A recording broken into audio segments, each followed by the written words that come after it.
faz parte do conteúdo de vocês, né? A gente fala hoje de camadas atmosféricas, né? A camada gasosa que envolve a Terra, que tem suas subdivisões, e eventos extremos, basicamente dois que chamam mais a atenção aí, né, e que até mesmo aconteceram, vem acontecendo no Brasil, né, especialmente o furacão Catarina aí, que aconteceu em 2004 e tal, e alguns tornados também, né, então chamam a atenção, é bom a gente falar um pouquinho sobre eles. Beleza, gente? Lembrando que quando a gente fala em camadas da Terra, a gente já falou das camadas do seu interior, né? A gente já teve aula de geologia e falou sobre a crosta terrestre, o manto, o núcleo, né? Lembrou que a crosta é a camada bem fininha, fininha modo de dizer, né? Mas em comparação ao tamanho da Terra. A mesma coisa a gente diz da camada exterior da Terra, a camada atmosférica. Aqui, obviamente, está exagerado nesse desenho que eu apresento aqui do lado para vocês, né, em relação ao tamanho do planeta. Ela seria bem fininha também, mas extremamente importante, né? A gente sabe que a atmosfera, a gente já falou sobre isso, que principalmente o efeito estufa que ela provoca, que faz com que o calor fique retido na Terra, é essencial à existência da vida, né? Caso não tivesse atmosfera, não tivéssemos atmosfera, não teríamos efeito estufa, não teríamos os gases, né? Especialmente aquele que a gente respira, enfim, né? É uma importância muito grande aí das camadas, enfim, da atmosfera que envolve o nosso planeta, né? As camadas atmosféricas, né? E, bom, o que significa atmosfera, então, no dicionário? Camada de gases que envolve um planeta e é retida pela sua atração gravitacional, né? Então, quando a gente fala assim, ó, planeta Terra tem uma camada de gases que envolve? Sim, então, ela tem uma atmosfera. Outro planeta que a gente tem conhecimento, que tem camada de gás que envolve ele também, é Vênus, né? Vênus, inclusive, vocês devem ter acompanhado aí as notícias, né? A gente já especulava muito sobre isso nas aulas, que justamente por ter atmosfera e estar muito mais próximo ao Sol, Vênus é um planeta mais quente, inclusive, do que Mercúrio, que está mais perto, porque Mercúrio não tem atmosfera, não tem efeito estufa, então ele perde o calor muito fácil, enquanto Vênus consegue armazenar esse calor, né? Em outras palavras, é a camada de ar que envolve a Terra. Quando a gente fala gases, basicamente está falando de ar, né? Só que os gases que envolvem a Terra, né, eles são compostos, em sua grande maioria, 78% de nitrogênio, 21% de oxigênio, né? E sobrou 1% para todos os outros gases, né? Gás carbônico, dióxido de carbono, argônio, vapor de água e outros gases mais, ok, gente? E aqui estão as camadas da atmosfera. Obviamente estão exageradas em relação ao tamanho da Terra, né? Porque a camada mais alta aqui da exosfera, ela começa perto dos 500 quilômetros, né? Lembrando que a Terra tem mais de 12 mil quilômetros aqui nessa comparação de uma extremidade até outra, porque se eu tiver que passar pelo seu interior, eu vou percorrer aí algo em torno de 12, quase 13 mil quilômetros, não, até mais que 13 mil, se não me engano, não, perto de 13 mil quilômetros em toda a sua extensão, né? E a camada aqui mais alta, onde está entre a termosfera e a exosfera, seria algo em torno de 500 quilômetros, coisa que a gente já vai ver já no próximo slide, que é esse aqui. Já está aqui ele, beleza? Então a gente tem aqui, ó, as camadas, a troposfera, a estratosfera, a mesosfera, a termosfera, que também é chamada de ionosfera. Anota isso aí em algum lugar, tá? Ionosfera, a termosfera também é chamada de ionosfera e exosfera, né? Uma palavra em inglês aqui, ó, exit, né? Saída, exosfera. Até para lembrar a sequência das camadas, tinha uma palavrinha. É que até 10 anos atrás se usava muito o termo ionosfera aqui, e ultimamente se trocou o termo para termosfera, porque é onde acontece uma diferença muito grande de temperatura entre a exosfera e a mesosfera. Ó. Aqui está a temperatura aqui desse ladinho. Eu estou virando a cabeça aqui porque eu estou olhando para o slide que vocês também estão olhando. Então, olha lá onde é que está o mouse circulando. Ó. A temperatura aqui perto da exosfera, aqui no limite, é 1000 graus Celsius. Certo? Enquanto a temperatura aqui entre a termosfera e a mesosfera é menos 95, então são mais de 1000 graus de temperatura. Obviamente nenhum ser vivo aguentaria essa diferença de temperatura tão grande, certo? Então vamos lá, características. Troposfera, a camada mais baixa, algo em torno de 12 quilômetros. Assim como o formato da Terra ela é um pouco achatada, a troposfera também tem umas diferenças. Nos polos ela é mais fina e na linha do Equador ela é um pouco mais alta. Tá? Essa diferença varia entre 8 e 15 quilômetros. Por isso que aqui se estabelece 12. Vocês podem encontrar em alguns livros aí na casa de 11 ou até mesmo o próprio 15 quilômetros, ok? E a troposfera é onde tem a circulação dos aviões, dos balões, das nuvens, dos fenômenos atmosféricos, da maior concentração de oxigênio, porque daqui para cima, né, basicamente o oxigênio é praticamente inexistente. A estratosfera é onde há a circulação de aviões já especiais, que conseguem velocidades acima da velocidade do som, né, mais de 200, 1.300 km por hora, certo? E a grande característica da estratosfera é porque aqui tem a camada de ozônio. A camada de ozônio, ela está concentrada numa faixa de mais ou menos 10 km de espessura ela possui. Em alguns lugares ela está mais fina e em outros lugares ela é praticamente inexistente, né, por conta da destruição dela através dos gases clorofluorocarbonetos, os CFCs, que por muito tempo danificaram a camada de ozônio. Esse gás foi proibido de fabricar desde 1997. Claro, teve um período de adaptação, então desde os anos 2012, 2013, 2014 aí, que esse gás não é mais fabricado. Então a camada de ozônio está se recompondo, mas vai demorar alguns milhares de anos para isso acontecer, tá? A gente tem a mesosfera, que o próprio nome já diz, ela está no meio de tudo, é até onde os raios cósmicos conseguem chegar, porque eles não conseguem atravessar a camada de ozônio, basicamente, né? Depois nós temos a termosfera, entre 80 e 500 km, aquilo que eu falei para vocês, né?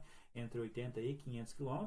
A grande característica dela é a presença de magnetismo, por isso que era ionosfera, lembra os íons, né? E é onde atravessam os raios cósmicos, os raios solares em especial, e em contato com esse magnetismo cria aquele efeito luminoso, que é a aurora boreal, que acontece no hemisfério norte, porque se for no hemisfério sul, é a aurora austral, ok?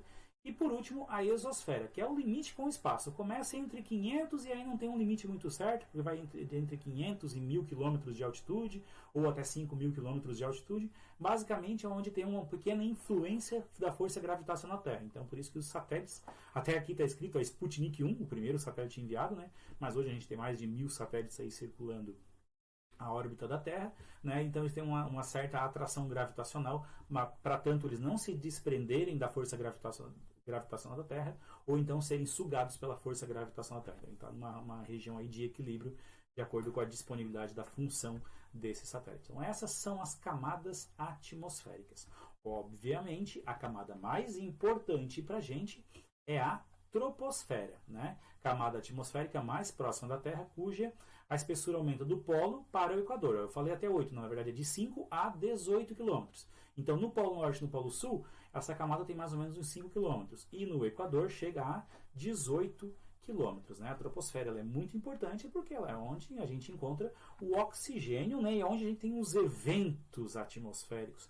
A chuva muito comum, o granizo nem tanto comum, né? Dependendo aí da região, a neve mais comum em algumas regiões, mas o que chama mesmo a atenção é quando acontecem eventos do tipo furacão, tempestades magnéticas, né? Enfim, tornado, né? Tem muita gente que faz confusão aqui, ó, entre furacão e tornado, chama o tornado de furacão e chama o furacão de tornado. Enfim, é uma confusão comum de acontecer aí, mas né, a gente vai ganhando idade, a gente vai ganhando conhecimento e a gente vai aprendendo a diferenciar melhor a formação de cada um. Aliás, até mesmo a formação deles é semelhante. Né? Muda pouca coisa a formação de um para o outro. Mas vamos lá. Né? A principal causa dos eventos atmosféricos, de basicamente todos eles, está na diferença de pressão e temperatura. Ok? Eu havendo diferenciação de pressão e temperatura entre dois lugares próximos, é onde começam a acontecer as correntes de vento. Até vou lembrar para vocês, quando a gente fala em pressão, a pressão arterial, o que é? É a quantidade de sangue que está correndo pressurizado dentro das minhas veias. Uma pessoa que tem um infarto é que ela não consegue empurrar o sangue até a região do corpo, o coração ele tenta empurrar e o coração dá uma falhada ali porque é muita pressão, né? Ele não tem essa capacidade, enfim. Mas a gente está falando aqui basicamente de pressão atmosférica, não pressão sanguínea, né? Basicamente a razão está no mesmo, né? A quantidade de moléculas que tem ali. E aí, não sei se vocês vão lembrar, ou já sabem disso, né? O professor de física já deve ter falado isso para vocês. Quanto maior a altitude, olha lá o mouse, a maior a altitude, menor a pressão atmosférica, porque quanto mais alto, menor a quantidade de partículas de oxigênio. Tanto é que quanto mais alto, mais difícil de respirar. Quanto mais alto, menor resistência do ar, porque tem menos ar. Então, um chute de uma bola vai correr mais rápido. Claro que eu estou falando aqui de altitudes, para se notar bem essa diferença, acima de 2, 3, 4 mil metros de altitude. né? Não vão achar que vocês, quando só subiram a serra aqui do Rio do Rastro, ou subiram aqui a Serra do Faxinal, Cambará do Sul, São Joaquim, são cidades aí em torno de 900 mil metros, 1000 metros, 1100. Enfim, para sentir realmente essa diferença aí, algo em torno de 2.000, 3.000, 4.000. A diferença de 900, 800, 600 metros, a gente sente só aquele pequeno incômodo no ouvido, né? Ali que a gente tem o nosso sensor ali dentro que regula o nosso corpo de acordo com a pressão externa. Mas, enfim, né, essa é uma verdade que vocês já devem estar acostumados. Então, sempre que a gente fala em pressão, né, temperatura, geralmente está muito ligado à pressão, de acordo com o que aumenta a pressão, aumenta a temperatura, conforme diminui a temperatura, diminui a pressão. Até trouxe aqui para vocês o exemplo da panela de pressão, né? Nossa, olha só, como é que a gente começa a gerar... A gente está falando sobre isso, gente, para a gente entender os eventos atmosféricos dos mais simples, do simples vento, até o vento mais intenso, né? Desde um simples vento até mesmo um tornado, porque basicamente é formado pelo deslocamento do ar, deslocamento de gases, ok? Então, vou voltar aqui à explicação. Ó. A gente tem uma situação aqui que eu vou aumentando a pressão. As moléculas estão sendo espremidas e essa pressão vai aumentando. Então, tem muito mais pressão na terceira condição aqui do que na primeira. Como é que funciona uma panela de pressão? Eu tenho uma válvula de escape, claro, tem que ter essa válvula de escape, senão ia morrer muita gente em casa. Né? Imagina explodindo essa panela no fogão. Isso aqui, essa válvula é justamente para liberar o excesso de pressão, para a panela não explodir. Jamais tampem isso, pelo amor de Deus, né? É um material que se tem em casa aí que ele é tranquilo, mas se tu não souber operar ele, não ter o menor conhecimento que essa válvula é essencial para o funcionamento, né?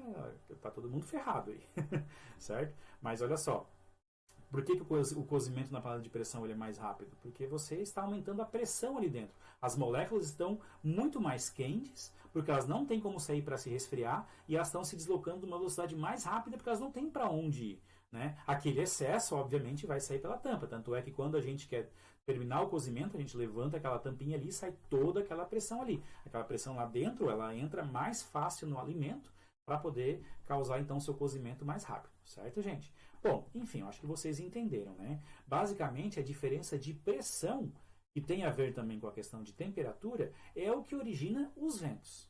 Então, eu tenho um desenho bem simples aqui, entendendo, tem que ter um pouco dessa visão, de que essas bolinhas vermelhas e azuis são moléculas. As vermelhas são aquelas que estão mais aquecidas, e as azuis, aquelas que estão mais refrigeradas, aquelas que estão mais frias.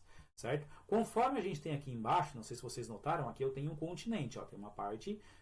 Pode até dizer que é uma areia e tal, né, que absorve mais calor, enquanto a água ela reflete o calor. Então, se o continente ela absorve mais calor, ele fica quente mais rápido. Então, faz com que as moléculas se espalhem mais. Porque aqui eu não tenho uma panela de pressão.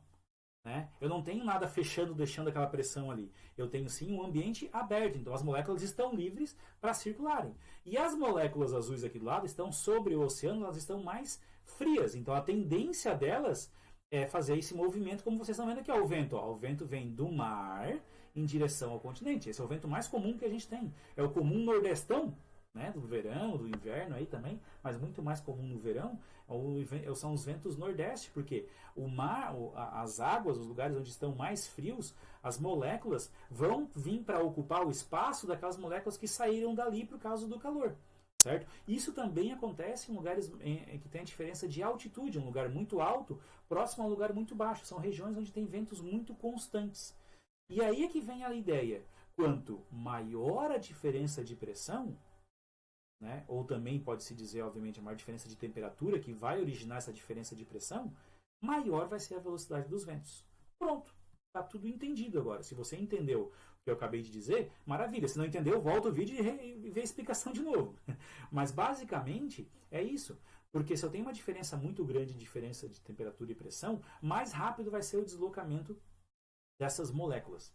Ok? Então eu já consigo explicar para vocês, por exemplo, uma tempestade de areia, né, uma diferença de pressão, um dia muito quente que de repente vem uma frente fria e provoca uma queda abrupta da temperatura, mas ao redor estava muito quente, então vai ter aquele deslocamento muito rápido do vento do ar frio para o lugar onde estava aquele ar quente. Né? Obviamente até o estudo para se implantar aerogeradores, né? Para se implantar aerogeradores ele é muito Ele tem que ser muito bem feito, porque cada equipamento desse custa muito caro, né? Hoje aí na casa aí dos 5, 6, 7 milhões de reais, só um desses, né? E eu não vou poder colocar um aparelho desse preço, dessa magnitude, em lugar onde não tem um estudo prévio para saber se ele tem ventos constantes.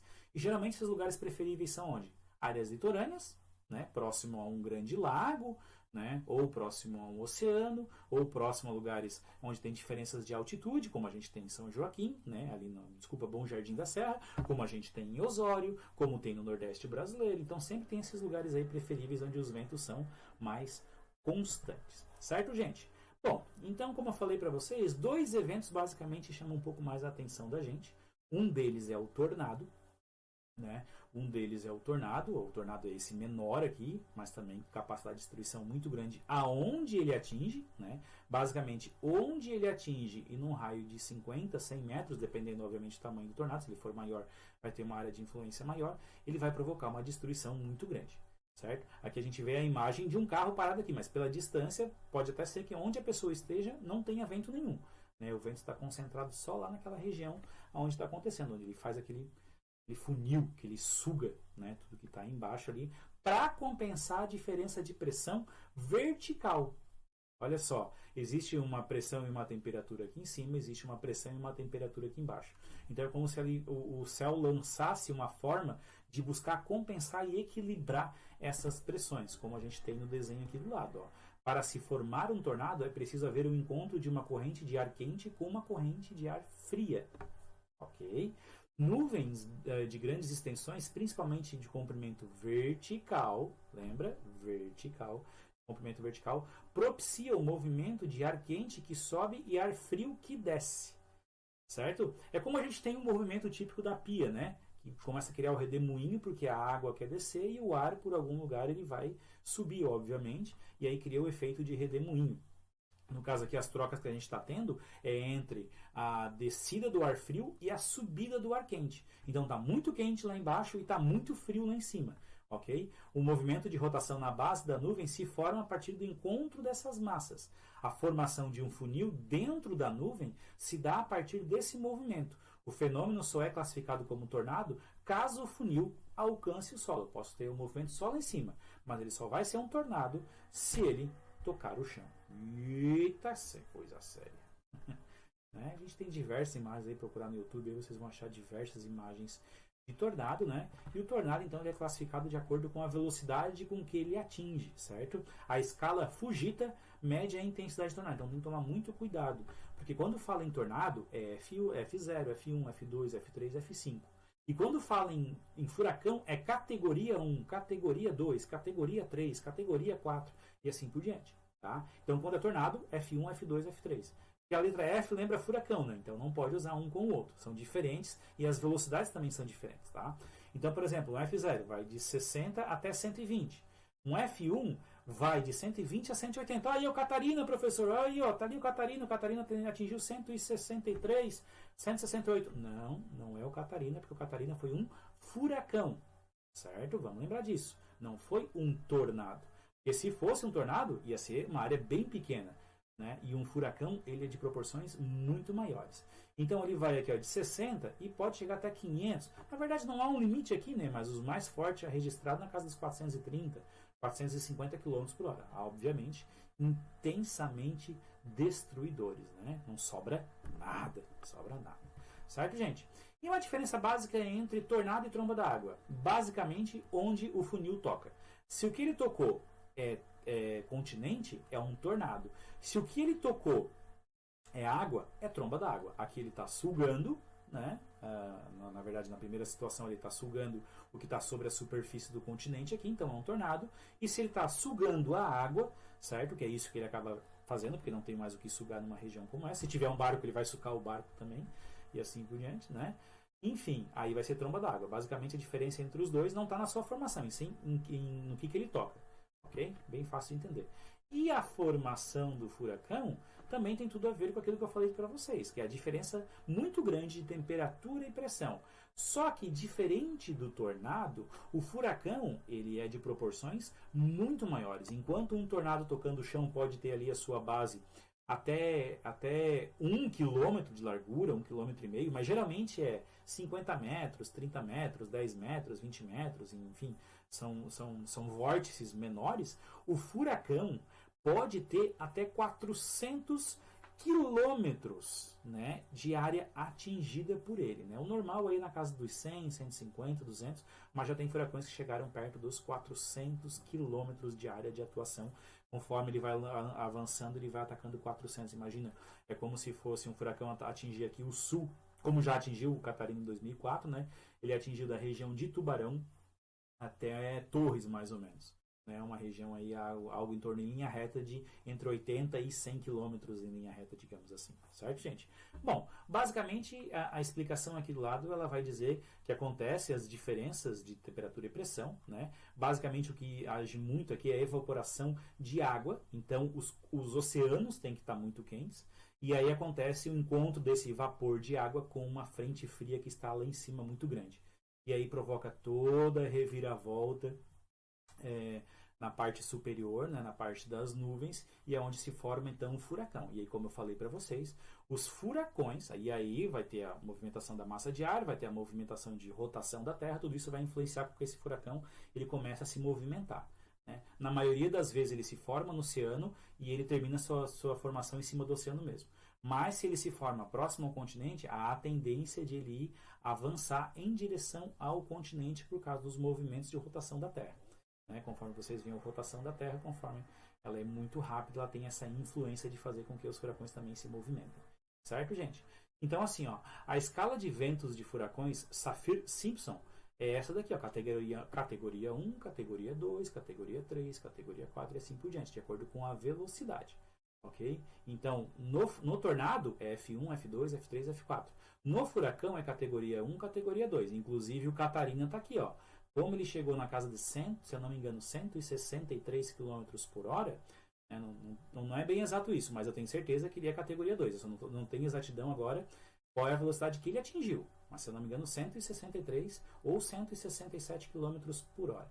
Então aqui na categoria 2, ó, danos graves em telhados e no revestimento das casas, apagões quase totais. Claro que se é uma região onde não está preparada para ter furacão, que foi o caso que aconteceu aqui, né, a destruição vai ser muito maior, assim como acontece com os terremotos. Né? Um terremoto de 7 pontos aqui no Brasil é totalmente destruidor, enquanto no Japão é um terremoto de nada, porque lá, como a gente já viu, eles estão preparados para esse tipo de situação. Né? Então, enfim, gente, a gente fala muito de furacão porque, desculpa, eu botei 2014, mas é 2004. Né? Em março, dia 21, 22 ou 23 de março ali, se não me engano, do dia 21 para o dia 22 de março, ou do dia 22 para o dia 23 de março, aconteceu o Catarina em 2004. Esquece, lá não é 2014, é 2004, ok? E o furacão, então, atingiu aqui a costa sul brasileira, né, onde a velocidade mais alta atingida foi em Balneário Arroio do Silva. Né? Depois Balneário Gaivota também, Araranguá, né, Timbé do Sul, toda essa região aqui mais aqui próxima, aqui onde está a própria cidade de Araranguá, é a região mais atingida, onde tiveram os ventos mais fortes. E o que é engraçado no furacão é que essa parte aqui onde está o mouse, onde é chamado o olho do furacão, é onde a pressão ela se estabiliza, ela está estabilizada. Então, basicamente, ali não tem vento nenhum, né? Vento bem pouco, uma região de calmaria. Tanto é que quem teve a oportunidade, quem lembra de ter passado pelo furacão Catarina, né, teve a situação que veio o vento, de repente parou tudo, passou o furacão, tal. Não, é que na verdade tinha chegado o olho do furacão. Depois vem a segunda parte, que é mais destruidora. Por que a segunda parte do furacão depois do olho é mais destruidora? Porque a primeira parte vem derrubando tudo, vem derrubando. A segunda parte, quando ela chega, já está tudo derrubado. Então o arrasto é menor. Né? Então o vento tem mais liberdade para ganhar mais velocidade ainda. Enfim, e aí destruir mais ainda. Né? Aquilo que não foi destruído da primeira vez, geralmente é destruído da segunda. Né? Desculpa estar falando dessa forma aí, parece meio ironia, mas é a realidade. Né? Tomara que não aconteça mais. E assim, ó, nunca aconteceu. E aí, esses fenômenos eles estão ficando cada vez mais recorrentes. Né? Por exemplo, o tornado é uma coisa que nunca era registrada aqui em Santa Catarina, e ano após ano a gente tem a ocorrência de tornados aqui na nossa região. O furacão nunca aconteceu no hemisfério sul do mundo, nunca aconteceu no hemisfério sul do planeta Terra, e aconteceu em 2004. Quem disse que ele não pode acontecer de novo? O que será que está acontecendo? Será que isso é uma coisa natural? A gente que não registrou e de vez em quando acontece? Será que tem a ver com ações humanas? Será que tem a ver com aquecimento global? Bom, tudo isso aí é a base de estudos que a gente vai descobrir então. Certo, gente? Só aí para terminar, um ventinho aí tentando bater uma fotinho aí, né? Uma selfiezinha aí no ventinho. Beleza? Um abraço e até mais.